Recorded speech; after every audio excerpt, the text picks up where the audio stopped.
आपलं स्वागत आहे न्यूज मराठी 98 मध्ये, जिथे तुम्हाला मिळतात महाराष्ट्र आणि जगभरातील ताज्या, अचूक आणि महत्त्वाच्या बातम्या एका क्लिकमध्ये। तर चला सुरुवात करूयात आजच्या टॉप मराठी बातम्यांच्या जल्लोष। आजच्या महत्त्वाच्या बातम्या।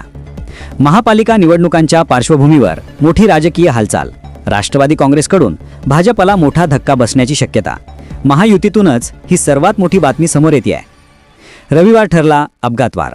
मुंबईजवळील रस्त्यांवर मृत्यूचा तांडव। एका रात्रीत 4 जणांचा दुर्दैवी मृत्यू। राजकीय वाद पुन्हा पेटला। फालतू कोण आहे ते जनतेने ठरवलंय, असं म्हणत महेंद्र थोरव्यांनी राष्ट्रवादी काँग्रेसच्या नेत्याला सडेतोड उत्तर दिलंय। भाजप नेते गिरीश महाजन यांचा इशारा, तर आम्ही एकमेकांना पाडणारच। मित्रपक्षांना स्पष्ट शब्दात संदेश। राजकीय वातावरण तापलंय। शिंदे गटात मोठा धक्का। एका कार्यकर्त्याच्या पत्नीला तिकीट न मिळाल्याने पठ्ठ्याने थेट पक्ष सोडल्याची चर्चा। मातोश्रीवर पुन्हा स्नेहभोजन आणि राजकीय चर्चा। 3 महिन्यात 7 वेळा राज ठाकरे आणि उद्धव ठाकरे यांची भेट। हा केवळ स्नेहभोजनाचा कार्यक्रम की युतीचा मुहूर्त? सुप्रिया सुळे दिल्लीकडे रवाना। निलेश घायवळ विरोधात मोठी मागणी घेऊन त्या थेट अमित शहांना भेटणार आहेत।